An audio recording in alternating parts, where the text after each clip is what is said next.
tentar fazer, de certo modo, uma coisa com certa novidade, com certo charme, com certa invenção, para a cabeça do povo não ficar morta, para a cabeça do povo não apodrecer.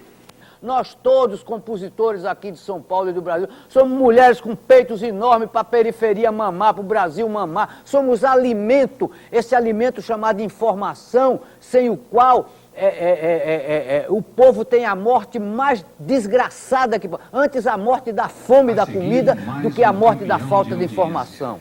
A seguir, mais um campeão de audiência.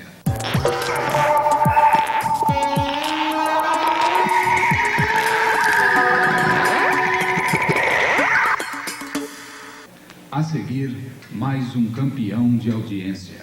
A seguir, mais um campeão de audiência. Será no dia 15. A seguir, mais um campeão de audiência. A seguir, mais um campeão de audiência. Para o dia 28, mais um campeão. Promovida. A seguir, mais um Objetivo principal. A seguir, mais um A seguir, mais um Gráfico por ali. A seguir,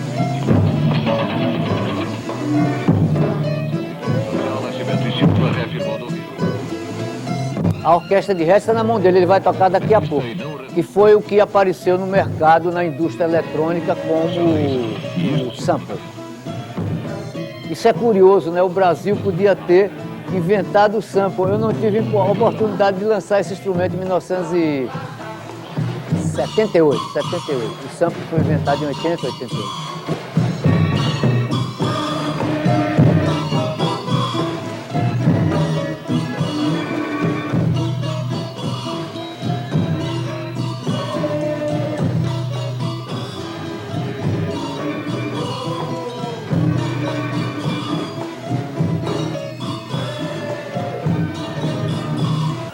Por sorte, ainda existem esses poetas aí, né? Que vivem sonhando com sonoridades inexistentes. Usa o serrote, a enceradeira e o couro e a fita atuando junto. Tudo aquilo tem a coisa da linguagem musical, mas tem a coisa da performance também, né? Da coisa de atitude, a coisa cênica, a coisa de incorporação do ruído na música, mas também a incorporação de um objeto cotidiano, como a enceradeira, no palco.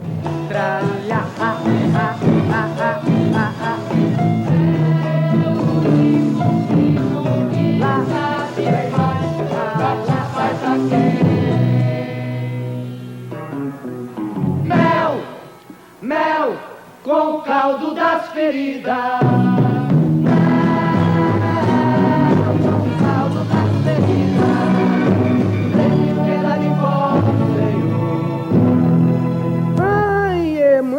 Mãe, é verdade que tem gente que não tem cobertor? Essa música é feita toda com jingles que faziam sucesso naquele tempo. É uma colagem, né? Eu trabalhava com o texto dos jingles e aí ia encontrando um sentido, né? Para, de algum modo, denunciar a alienação do... Que, é claro, isso vem naturalmente com o mundo da propaganda, que é um mundo muito ligado ao consumo, muito ligado às vaidades públicas e tal.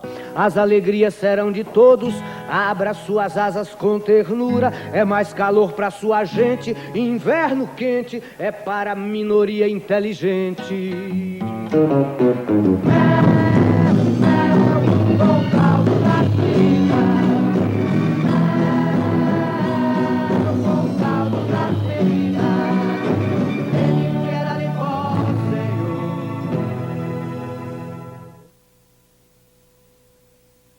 O Brasil, sendo um experimento, né, graças a Deus,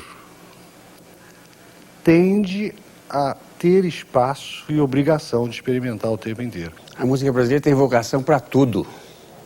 Não existe no mundo um país que tenha, dentro do seu território, tanta diversidade musical e tanta possibilidade de apresentar modelos tão diversificados de ideias musicais. Portanto, o experimentalismo faz parte da música brasileira de uma forma geral. O fato de a gente ser um povo mestiço, de ter uma cultura híbrida, eu acho que forçosamente está associado a isso o experimento.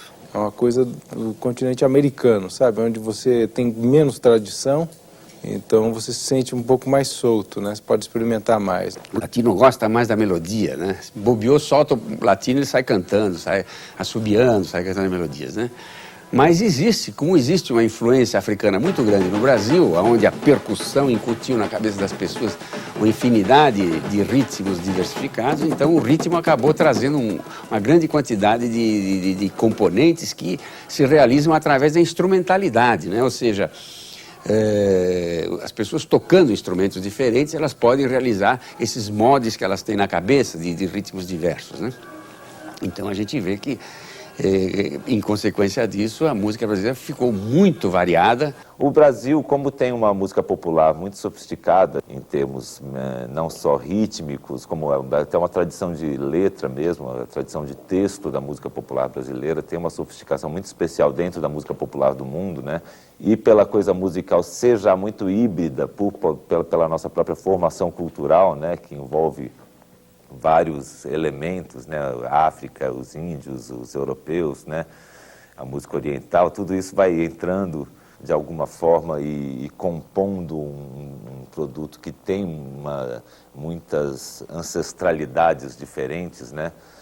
Então, a própria natureza dessa cultura já é dada por um tipo de mistura que tem a ver com experimentação. O Brasil tem espaço, sim, para experimentar, e música, sobretudo. Até porque, sendo os brasileiros todos músicos, é fácil que se experimente. Desde os primórdios do que a gente conhece como a história da música popular brasileira, anos 20, sempre houve alguém experimentando alguma coisa. Tem pessoas que a vontade de experimentar já é natural, porque eles não sabem fazer o comum. Eis aqui um caso assim. Eu não experimento, não é para ser melhor do que os outros. O que eu faço de experimental é porque eu não sei fazer o feijão com arroz. Se eu soubesse fazer uma boa música caipira para vender 1 milhão de discos, talvez eu não estivesse aqui sendo entrevistado por vocês.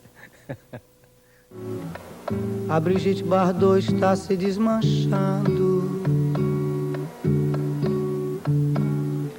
e os nossos sonhos querem pedir divórcio. Pelo mundo inteiro tem milhões e milhões de sonhos que querem também pedir divórcio. E a Brigitte Bardot agora está ficando triste sozinha. A Brigitte Bardot está ficando velha, que foi uma das primeiras músicas experimentais que eu fiz. Será que algum rapaz de 20 anos vai telefonar na hora exata que ela estiver com vontade de se suicidar? A banda toda gritava... Vai telefonar na hora exata que ela estiver com vontade de se suicidar. Mete um susto terrível na plateia.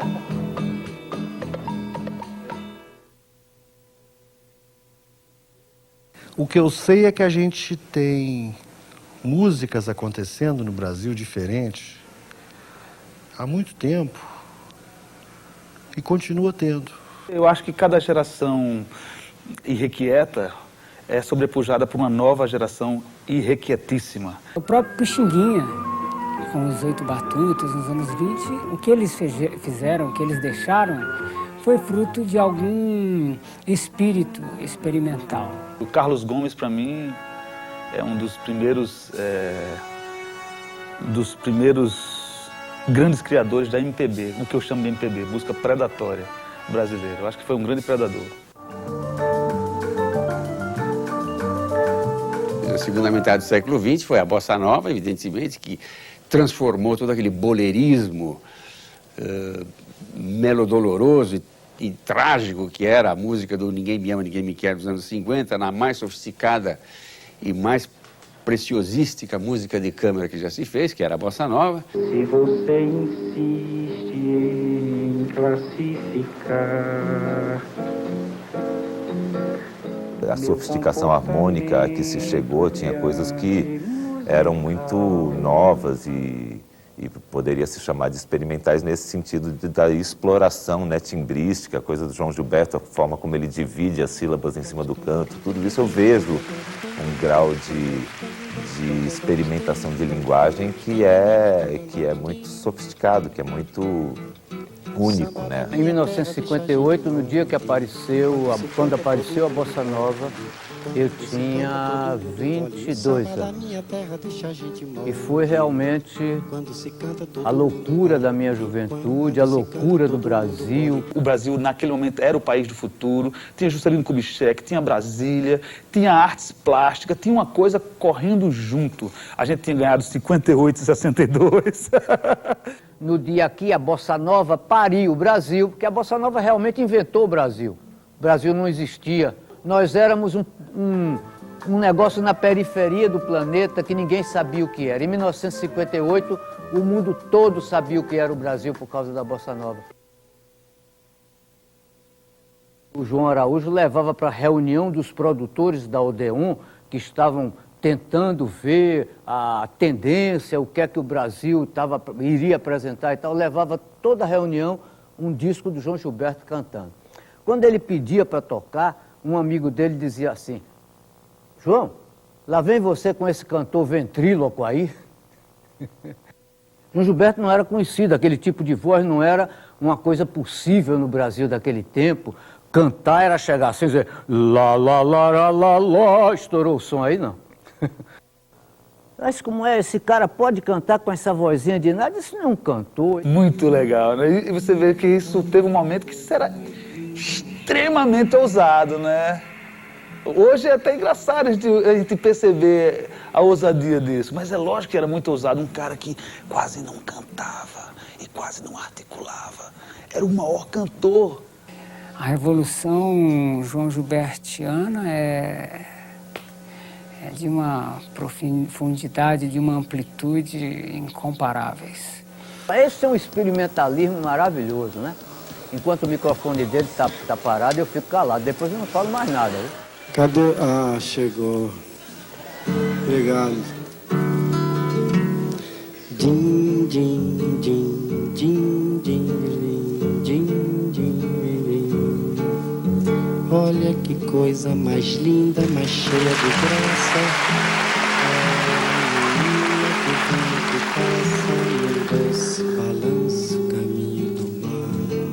Esse é um gêniozão mesmo, né? O fato de ter imposto esse tipo de assinatura. Não está na área do entretenimento, sabe? Porque quando a gente fala da música popular, muita coisa na área do entretenimento, né? O João Gilberto é uma coisa que não está nessa área do entretenimento, sabe? Eu acho que ele trabalha já na área da arte mesmo. Esqueceu o principal, que no peito dos desafinados, no fundo do peito bate calado. No peito dos desafinados também bate um coração. O brasileiro entende tudo. João Gilberto, que é cara mais excêntrico, mais complicado, que ele fazia uma música que ninguém ouve, aqueles acordinhos, pedindo aquela vozinha antivoz, ele não canta, ele bafa, é um bafo que ele faz. Então esse cara mudou a música brasileira, quer dizer, o brasileiro ouve pra burro. Acho que o João deu essa ousadia a todo mundo. Pô, cada um tem que achar o seu jeitão de cantar. E aí ele foi fundo nessa história, né? Botou uma assinatura que está indelével há quantos anos? Eu acho que não é difícil perceber que ele experimentou. E talvez ele que tenha experimentado mais profundamente de todos. Quem não gosta de samba, bom sujeito não é. É ruim da cabeça, o doente do pé. Eu nasci com o samba, no samba me criei. Do danado do samba, nunca me separei. Para mim, o show de João Gilberto é simplesmente o maior concerto da Terra. Quando se canta, todo mundo bole. É uma aula de arte, de história também, tudo junto. Quando se canta, todo mundo bole. Passam pela voz, pelo violão do João, visões sincrônicas do passado, do presente e do futuro. do país em que a gente vive. É ruim da cabeça, o doente do pé. Ser influenciado pelo rock não é nada demais. Ser influenciado pelo jazz não é nada demais. Não é? Ser influenciado por todas essas coisas não é nada demais. Agora, você tem que pegar aquilo, você tem que ter um lastro de coisa sua para poder fazer a melange com aquilo e fazer uma metamorfose daquilo, para quando chegar uma coisa diferente, nova e que é surpresa. Você, quem não é técnico, crítico de música, nem sabe que a bossa nova tem influência do jazz. Nem sabe. O que é que ela ouve ali? Ela ouve samba, porque ali também tem samba, tem a nossa tradição dessa coisa, criatividade que vem lá dos primeiros compositores de samba, vem do Noel, do Pixinguinha, do toda essa maravilhosa pleiade que fez a música brasileira. Viva a bossa, sassá, viva a palhoça, sassá, sassá, viva a bossa, sassá. Depois veio o tropicalismo, que conseguiu, dentro de um gigantesco caldeirão de ideias, reunir tudo que era música ou não música, vanguarda ou retaguarda, o que era experimentalismo, o que era já conhecido, o que era música eletrônica e música de berimbau, poesia concreta, poesia da cuíca de Santo Amaro. Quer dizer, realmente onde todos os valores se misturavam, onde tudo era importante e nada era importante. O fato da ruptura do tropicalismo ter sido tão legal foi justamente porque eles estavam indo de contra a um academismo que a bossa nova já tinha se transformado. Eu acho que essa questão do experimental passa um pouco por isso, pela ruptura entre os gêneros e muitas vezes entre as linguagens também, né? No tropicalismo a gente teve uma efervescência muito grande ali, uma mistura de linguagens, uma troca de experiências entre pessoas da música contemporânea, como o Rogério Duprat, o Júlio Medalha, né, e outros, né? Jovens intelectuais compositores, né, como o caso do Caetano, do Chico, do próprio Tom Zé, né? Os anos 60 foram um período de muita loucura, né? E no campo experimental, por exemplo, isso se manifestou, como seria de se esperar numa época de muita radicalidade, né? De muita ebulição cultural, política, comportamental. Era um momento ousado, um momento de grande importância, porque a cultura popular, mas a música popular brasileira, puxava o carro da grande movimentação cultural da época. Eu não sabia bem o que era aquilo, e com o tempo eu vinha descobrindo que era a turma Macunaíma, né? A turma colega de Oneida, colega de Oswald, colega de Camargo Guarnieri, colega de Tarsila do Amaral e, sobretudo, sobre as Régia do Mário de Andrade, né? A turma do tropicalismo, né? Ele disse que coisa bacana. Quando eu entendi esse troço, eu comecei a ver que o experimentalismo brasileiro, ele age da maneira, eu acho, mais correta, né? Se isso é uma catapulta que vai jogar alguma coisa lá longe para o futuro, só funciona se ela for ao passado. Tchau! O tropicalismo é uma explosão, uma coisa onde se instaura vamos dizer assim, um trabalho com a ideia da decadência do gosto. Você gostaria que seu filho fizesse esse papel horroroso que esses tropicalistas fazem, saindo por aí de saia, se requebrando e tal? Então tinha uma metade da nação a contra e metade a favor, né? O tropicalismo era considerado uma música alienada, traidora da pátria. E vocês hoje não sabem mais disso. Parece que quando o tropicalismo surgiu, seria uma coisa toda a favor. Não. Era a música feia, a música errada, a música vendida. A Tropicália surgiu em nós, quer dizer, a necessidade de fazer aquilo que veio a se chamar o movimento tropicalista, porque a gente sentia um fecho, um cerco de bom gosto e de bom comportamento musical, poético, em todos os sentidos, não é? Naquela época em que a gente começou a trabalhar, e a gente quis romper com todos esses preconceitos que limitavam a gente nessa época. Naquele tempo, os antropólogos começaram a perceber que as roupas eram linguagens, né? E o tropicalismo usou essa linguagem, nós vestindo vermelho, amarelo, deixando os cabelos passar das orelhas, porque um cabelo de um homem que se respeitasse não podia cobrir a orelha, né? então deixando os cabelos passar das orelhas, tudo isso era toda uma linguagem que vinha a se compor com a linguagem do cinema novo, da televisão nova por si mesma, do computador e do cartaz e da propaganda. Eles me procuraram porque eles viram uma peça cabaretista que eu fiz a música, né, para Cacilda Becker, texto do Braulio Pedroso, e o Caetano achou que ali tinha as pistas de uma coisa brechtiana, assim, as pistas de uma música. Olha aí está. Sobre a cabeça os aviões, sobre os meus pés os caminhões, aponta contra os chapadões meu nariz. Eu organizo o movimento, eu oriento o carnaval, eu inauguro o monumento no Planalto Central do país. Viva a bossa, sassá, viva a palhoça, sassá, sassá, viva a bossa, sassá, viva a palhoça, sassá, sassá. As coisas foram se desenvolvendo no Brasil, assim como fora, até ao ponto de realmente comparecer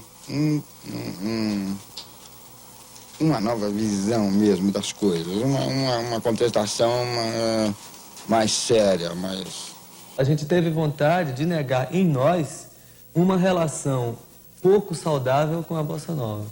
E foi daí que começou o tropicalismo. O resto é tudo corolário. Tudo o resto que pintou do tropicalismo foi apenas consequência dessa primeira necessidade, que era de viver a realidade de fazer música popular no Brasil naquela altura, depois da bossa nova, de uma maneira corajosa. Nós, músicos, nos aproximamos desse movimento que mais tarde resolveram rotular de tropicália, ou tropicalismo. Essa aproximação foi porque a gente detectou imediatamente naquele movimento um fato realmente novo. Esse já era realmente um fato completamente novo e com as características de uma revolução. No tropicalismo, eu assisti a gente ficar ali naquela Avenida São Luís, cantando, tocando, trabalhando, se divertindo e tal, e quando chegava no estúdio ali na Rua Veridiano, Dona Veridiana, encontrava o arranjo pronto. Quando surgiu o tropicalismo, de certa maneira ela veio a reboque uma coisa mal feita, não veio arte finalizado, veio um copião, veio um borrão, e aquilo era que era legal naquele momento. A introdução da guitarra elétrica no panorama sonoro da música popular brasileira, ela representou de alguma maneira um experimentalismo. Ela foi resultado de uma experiência, entendeu? Ainda que ingênua. Pra derreter, estou com a razão no que digo, não tenho medo nem do perigo, minha caranga é máquina quente, eu sou terrível. Depois da Jovem Guarda, que veio com o seu experimentalismo comportamental, onde o jovem, de repente, fazendo uma espécie de rock brasileiro, que era mais, na realidade, brasileiro e sentimental do que qualquer outra coisa, transformou o comportamento de toda uma geração. O Roberto Carlos ele foi o grande responsável por a introdução desse ruído que, para quem viveu a época, sabe, né? Que representou a introdução da guitarra elétrica. Teve aquela história famosa aquela passeata contra a guitarra elétrica, né? É um negócio engraçado porque durou 4 anos, depois estava todo mundo usando guitarra elétrica, baixo elétrico. Quer dizer, é um negócio estranho isso. E os tropicalistas, eles perceberam que era música popular mesmo, o gosto popular, né? Era uma coisa já ligada com a massa, né? O rock brasileiro tinha já uma coisa da Jovem Guarda, né? Que trazia uma série de novidades e tal, mas com a Tropicália aconteceu, principalmente com os Mutantes, né? Dentro do que a gente chama de rock and roll, aquilo veio com uma carga toda de novidade muito interessante, né? Quis cantar minha canção iluminada de sol, soltei os panos sobre os mastros no ar, soltei os tigres e os leões nos quintais, mas as pessoas na sala de jantar são ocupadas em nascer e morrer. Os Mutantes eram os grandes gozadores do rock. Mandei fazer de puro aço luminoso num punhal para matar o meu amor e matei às 5 horas na Avenida Central, mas as pessoas na sala de jantar são ocupadas em nascer.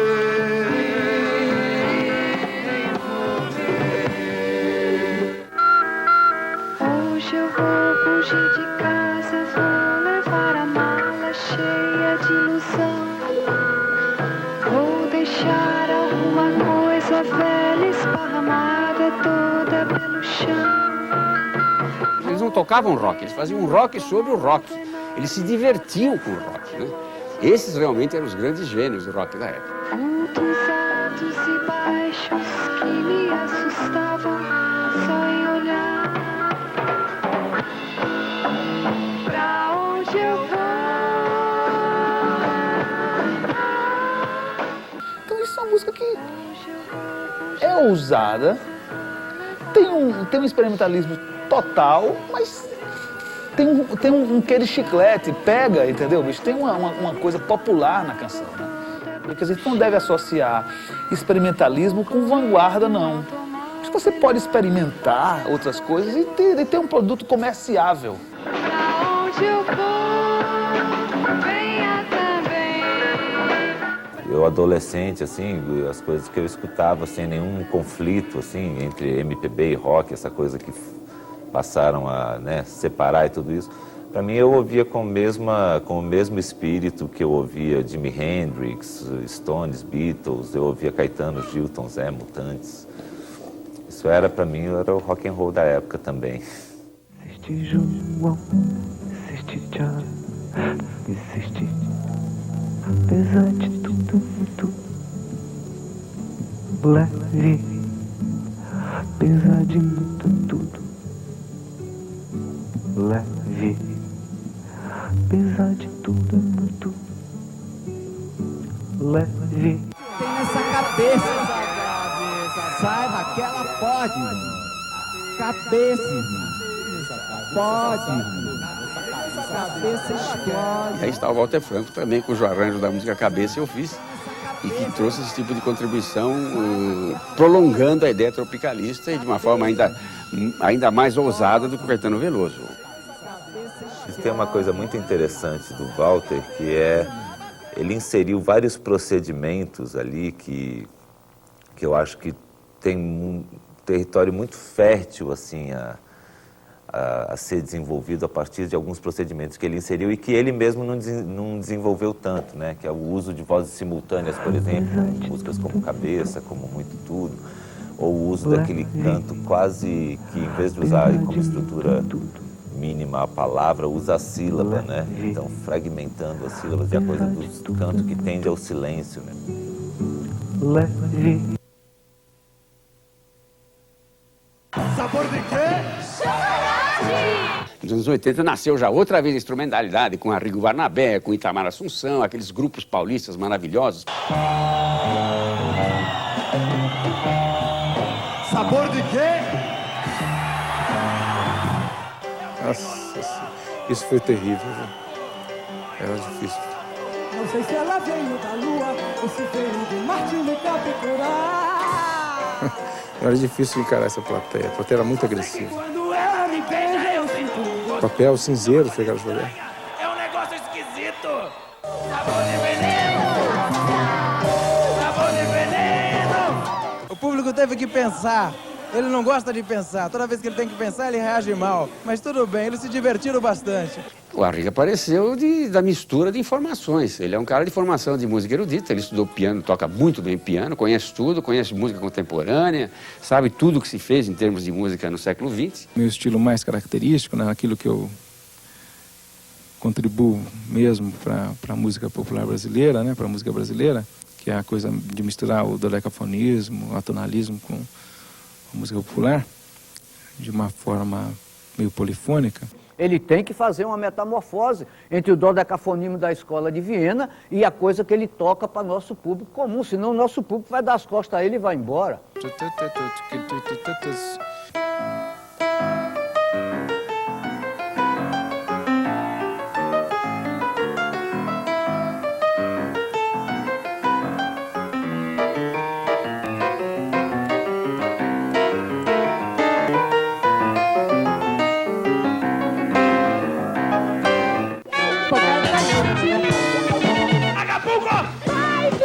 fazendo uma simbiose dessa experiência de vanguarda da música do século XX com a popular, resultou numa linguagem absolutamente própria, individual, original, e foi, sem dúvida, a grande figura dos anos 80.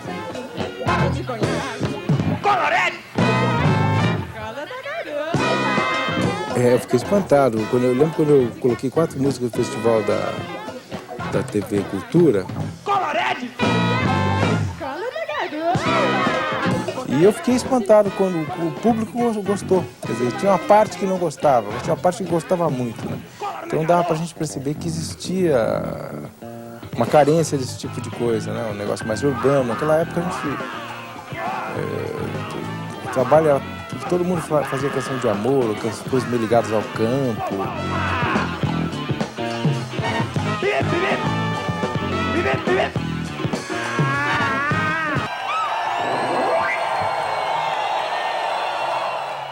Mas você veja, eu ao mesmo tempo, eu trabalhava com isso, mas eu escutava os quartetos do Bartók, sabe? E escutava as peças do Stockhausen, entendeu? Então tinha um lado da canção popular, que era uma coisa forte, né? Que você percebia. Tinha um lado do pensamento de esquerda, de fazer arte para as massas, que está ligado com a ideia que assim justifica a canção popular, né? E tinha o outro lado da música pura, né?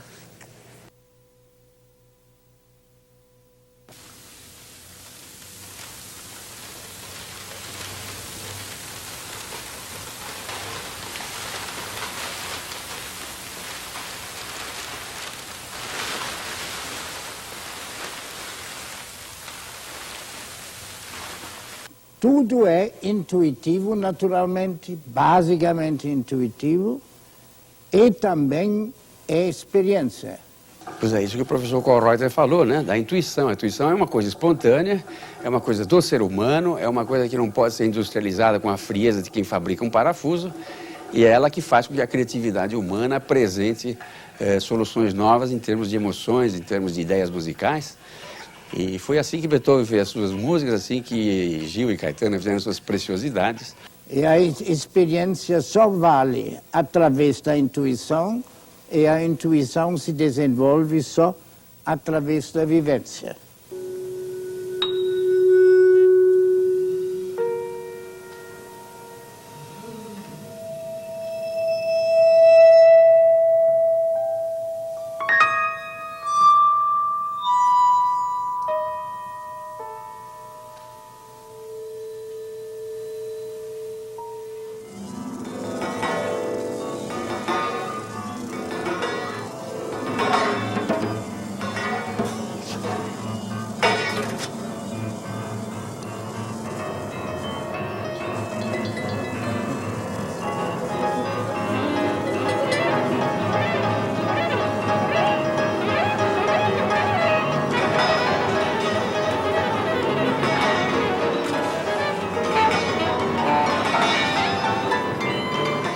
E aí nós vemos o grande Kallreuter, que trouxe para o Brasil a ideia da experimentação, a própria expressão experimental, né? Uma coisa que ele introduziu aqui, no momento em que trazia aquelas informações novas, no final dos anos 30, início de 40, e todos os grandes músicos brasileiros foram seus alunos. Para mim não há uma diferença daquilo que é intuitivo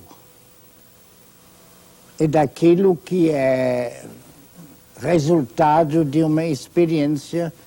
Kallreuter, ele tem uma ligação assim com a minha vida musical, porque eu fui para a Bahia estudar música numa escola fundada por ele, né?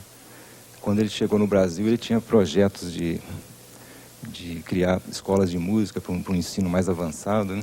Eu tive a felicidade de ser vítima de um reitor louco da Bahia chamado Edgar Santos, que fundou uma das melhores escolas de música do mundo, num país pobre em que se morria de fome.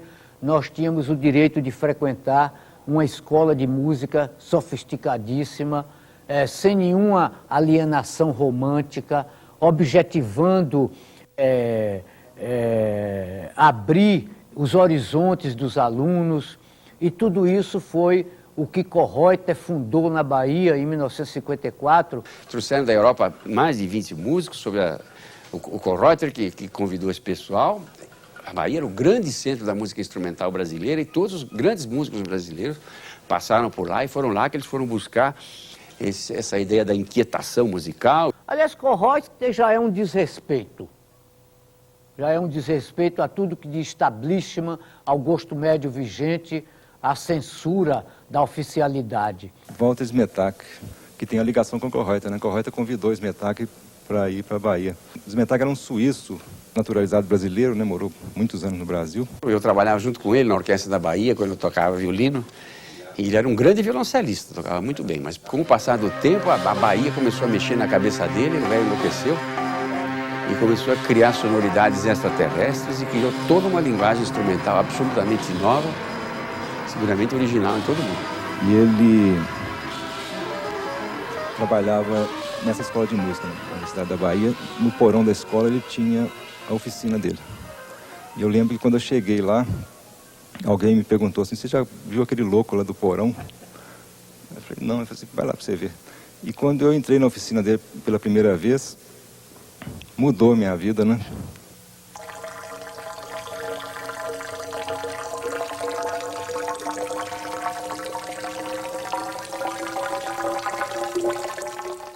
Eles são smetakianos, né? No sentido da construção dos próprios instrumentos.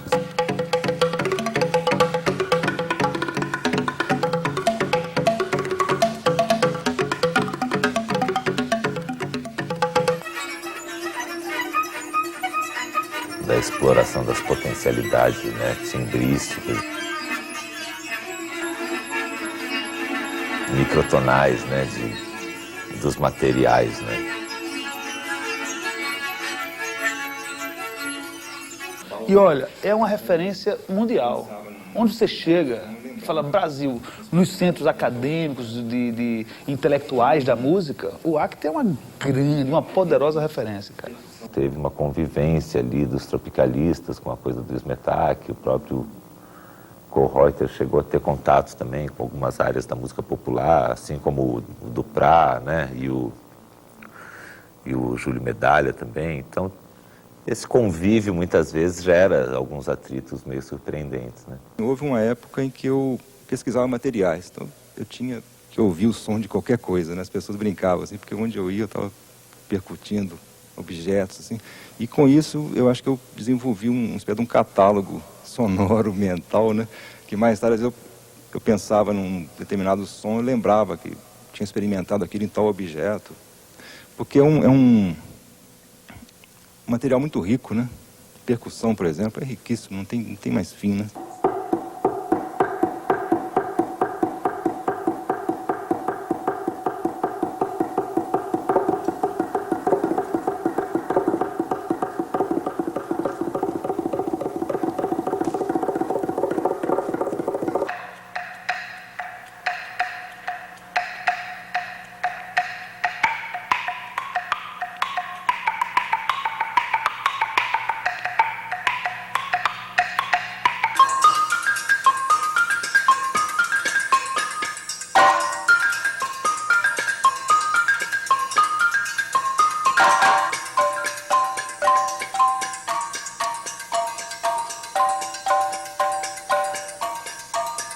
A percussão são os barulhos do mundo, né? E eles podem ser organizados ou podem ser simplesmente captados e através deles eles demonstram uma linguagem onde você pode captar ideias ou acontecimentos ou histórias ou coisas que tenham a ver com esse planeta que vivemos. Na África você tinha uma percussão muito desenvolvida, na Ásia também, né? Agora no Ocidente o interesse pela percussão se manifestou no século passado, né? O esgotamento da linguagem tonal, o contato com outras culturas também, né? Por uma procura de valorizar outros parâmetros da música também, porque só se valorizava a melodia e a harmonia, né? Basicamente, na música ocidental, né? O ritmo era menos trabalhado e o timbre menos ainda, né?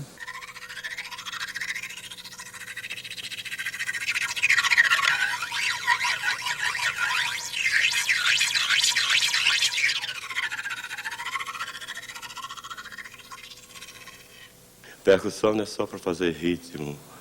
Percussão é para fazer sons. Eu sou muito mais conectado com a área de sons, de sons.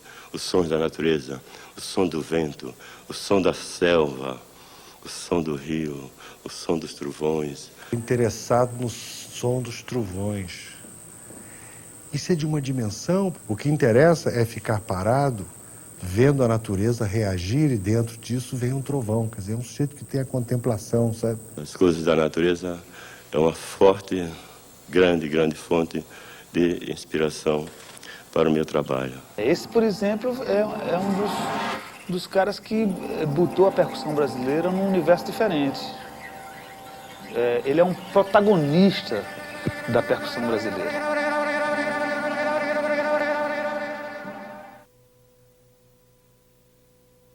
Porque eu acho que todo som que a gente ouve por aí, todo mundo fica querendo imitar justamente os bichos.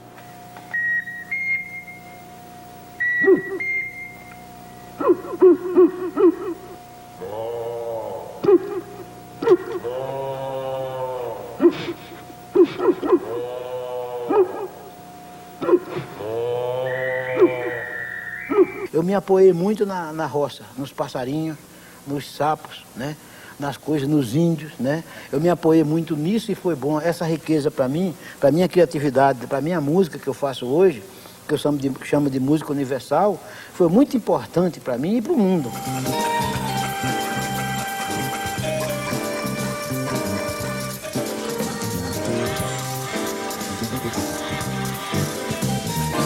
A música pro Hermeto é uma coisa muito livre, né? O Hermeto a música para ele é uma coisa que não tem parâmetros, não tem harmonias, não tem nada. Tudo para ele vira música. E que ele mistura a coisa abstrata com o étnico, né? Bom, o Hermeto é o maior músico brasileiro, né?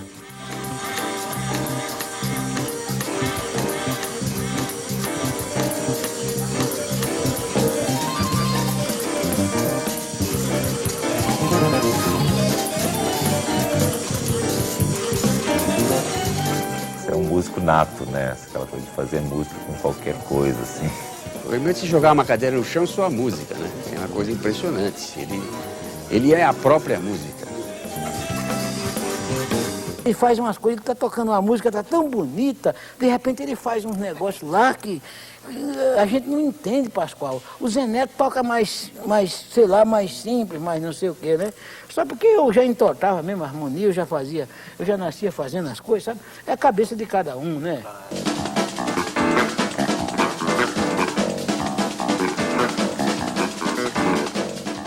Eu tenho a impressão que não dá para conversar com ele algo que não seja música.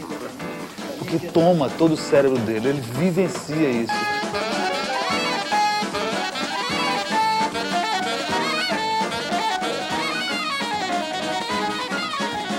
Basta dizer que Miles Davis, o maior músico americano da segunda metade do século, o cara que descobriu todos os grandes músicos do jazz da segunda metade do século, o mais experimental, o mais diversificado, o mais genial músico do jazz norte-americano, teve a humildade de sentar ao lado de Hermeto Pascoal e tocar em uníssono com ele uma música de sua autoria, de autoria de Hermeto Pascoal, esse bruxo deslumbrante.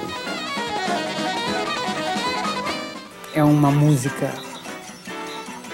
informada por correntes urbanas da música popular universal, do jazz, né? Mas ao mesmo tempo tem um elemento rural, um elemento rústico.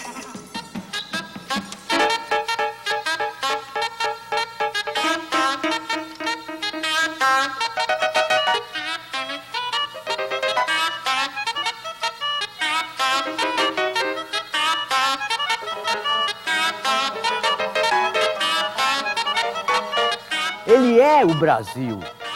Ele é o Brasil na hora que o Brasil tem esse humor de lidar, de aprender na rua.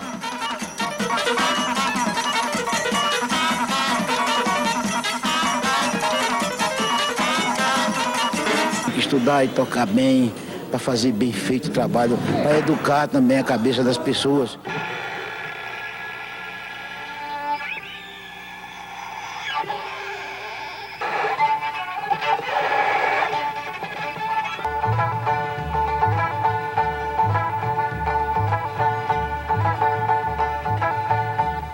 da roseira, o gaio da roseira, o gaio da roseira, bela menina, o gaio da roseira.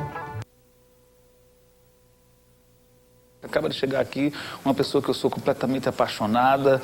Acho que junto com o Hermeto são duas pessoas que levaram a música instrumental e a música experimental a momentos inesquecíveis. Eu estou falando de Egberto Gismonti.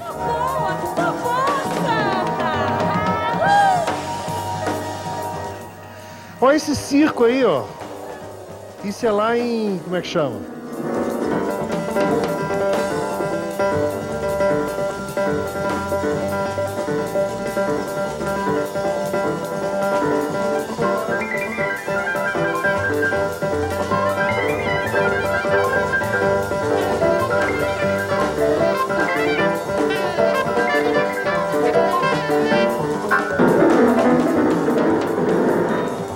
Era uma maneira de experimentar, sabe? Levava o teatro, levava o circo.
O Egberto Gismonti, onde ele passa na Europa ou nos Estados Unidos e para o trânsito.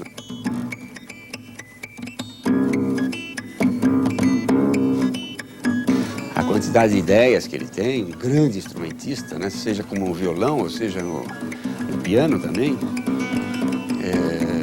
A variedade de informações que ele traz com as suas experimentações, com as suas ideias.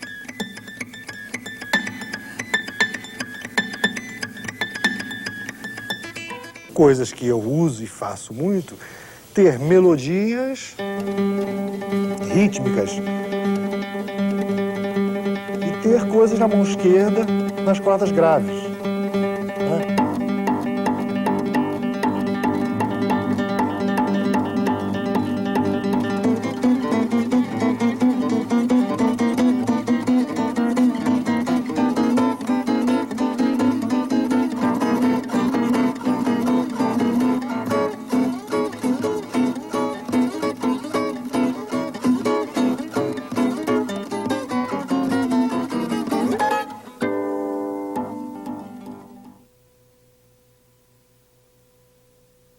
Eu vejo globalização como sinônimo de uniformização. E não gosto, não. Ela não quer saber do individual, ela não quer saber do detalhe, ela não quer saber das diferenças, ela quer saber da padronização.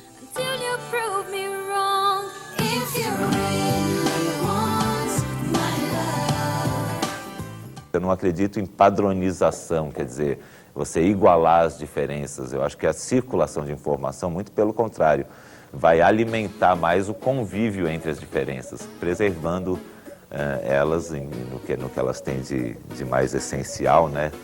Mas ao mesmo tempo propiciando que elas convivam e se encontrem. Isso pode gerar atritos que são extremamente instigadores, né? Existe alguém na linha, se tem alguém no ar, por favor responda agora, não me faça esperar. A globalização em si mesma não favorece nem atrapalha necessariamente a busca por algo experimental, por algo original. And remember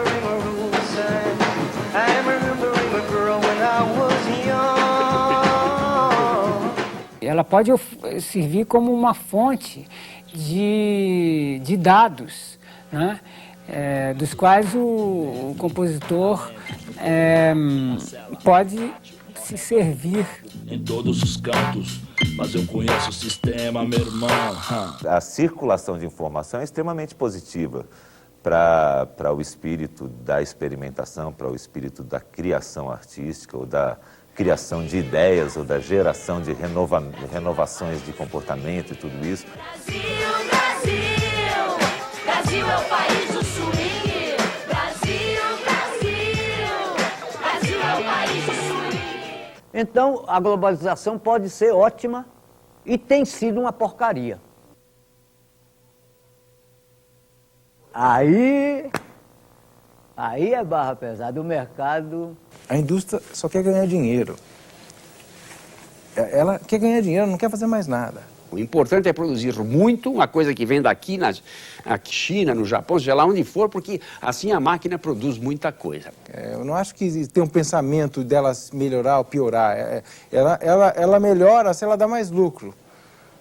É a lógica dela. Quer dizer, ela não tem um sentido cultural. Eu acho que, na verdade, o público é muito mais inteligente, muito mais esperto, muito mais aberto à novidade do que querem fazer crer a rádio, a televisão ou os veículos de comunicação de massa de uma forma geral. É claro que na música contemporânea da área erudita, a experimentação se tornou muito mais presente no trabalho de quem compõe hoje em dia. Acho que essa coisa do dodecafonismo, do atonalismo, do serialismo, das polirritmias, das músicas microtônicas, né? Das melodias de timbre, todos esses caminhos que se abriram, acho que é impossível uma pessoa hoje da área da música erudita contemporânea ignorar esses caminhos todos ao compor hoje em dia. Então a coisa foi se tornando cada vez mais experimental nessa área. E na área da música popular, como a gente trata com uma coisa que faz parte da cultura de massa e tudo isso, esse canal da experimentação é muito mais rarefeito, né? Se mistura com um grau de redundância da mensagem que deve existir para que haja essa comunicação direta. Agora, é claro que existe ali uma gradação que, quando o trabalho é pura redundância, pura repetição de forma que todo mundo já tem ele assimilada, né? Aquilo fica sem graça para todo mundo, fica sem graça para o criador, para o público, para os veículos, né, de massa e tal. E, então eu acho que a inserção de experimentação na música popular é uma coisa meio necessária para a própria renovação da linguagem. Vivo em constante alegria, é o amor que está aqui. Amor, I love you, amor, I love you, amor, I love you, amor, I love you. Tinha suspirado, tinha beijado o papel devotamente. Era a primeira vez que lhe escreviam aquelas sentimentalidades. E o seu orgulho dilatava-se ao calor amoroso que saía delas, como um corpo ressequido que se estira num banho tépido. Quando a gente fala da preferência, ou da ausência de espaço para a música instrumental, que é mais experimentalista, né? E do espaço que existe para a música cantada, né? Para a canção, que é uma música mais fácil, né? A gente está começando a discutir a decadência do gosto, de uma certa forma, né? O gosto foi decaindo. Existe muita música comercial que não toca no rádio, principalmente hoje em dia no Brasil, porque as rádios estão cada vez mais setorizadas e mais fechadas a uma série de produções, né? Na verdade, eu gostaria que a rádio fosse mais democrática, mais aberta à variedade enorme que compõe a música popular que se faz no Brasil hoje em dia.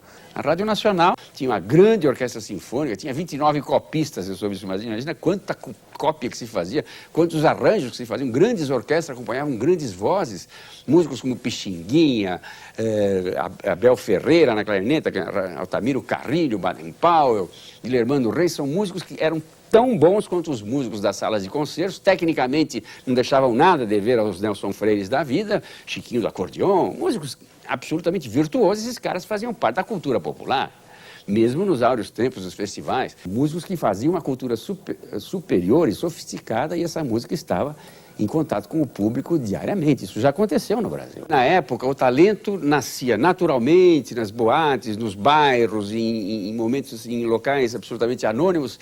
Depois eles ganhavam um espaço nos meios de comunicação e eles eram conhecidos. E depois, então, vinha a gravação que documentava aquilo e espalhava pelo Brasil inteiro, né?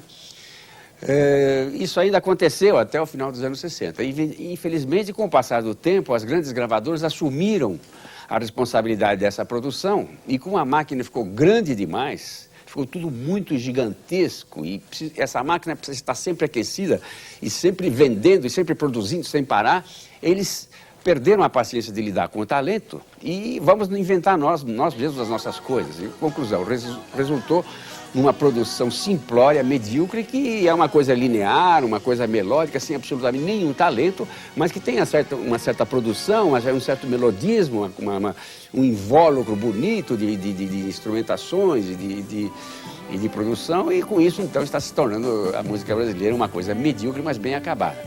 Por que razão tudo acabou?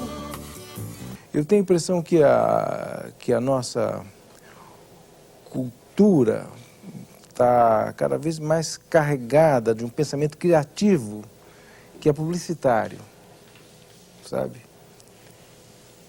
Então são truques estéticos. E numa época a marginalidade chegou aos meios de comunicação e por isso a criatividade chegou até os grandes espaços do Brasil. Hoje não, por muito tempo ainda não vai haver espaço para esse tipo de música chegar, a boa informação chegar ao grande público. Então nós temos que estar armados, trabalhando em outros espaços, para quando essa grande máquina da imbecilização coletiva estiver cansada de ser estúpida, ela vai ter que buscar ideias nesses espaços que eu me refiro. Por outro lado, a gente tem uma tendência a achar que música popular é arte, né? E algumas vezes ela é arte, algumas vezes, sabe? Mas não, ela é um indicador cultural muito importante, a música popular. Acho que ela é um indicador cultural, sabe? Mas tem força, tem importância culturalmente, mas é diferente de ser arte, né? A criação musical saiu da mão dos criadores e foi para na mão dos produtores. Os produtores é que inventam agora os modelitos, as coisinhas, e eles precisam criar muita coisa, então eles estão acostumando o público, que não tem possibilidade de opção, o público não pode reagir, né? Aquilo é massificado e jogado na cabeça deles e eles acabam achando que aquilo é a música que existe. Eu acredito nessa possibilidade de conjunção, de falar para muita gente e ao mesmo tempo tá renovando a linguagem, tá, na verdade, alterando em algum grau a sensibilidade das pessoas, e não apenas redundando aquilo que elas já têm como estabelecido. Sem esse exercício de liberdade, de experiência, né? De busca ou do novo ou de uma expressão singular própria, a arte de um povo não se mantém rica. Não é nada, não. Eu estou aqui falando como se eu fosse, como é que diz, patriota. Não tem nada de patriota. Veja a música da Argentina, que teve uma fase boa de tango. Veja todos os outros países da América do Sul. Veja todos os outros países ricos hoje, o que é que estão fazendo. Veja a Europa toda, a Europa do Norte, que já mandou na música do mundo, não faz mais nada. Né, que já fez tudo que o mundo tinha para não faz mais nada. O lugar onde bate o coração do mundo agora, a criança do mundo agora é o Brasil. É quem faz a melhor música do mundo agora. Até o Itamaraty está sabendo disso. Vocês precisam saber disso.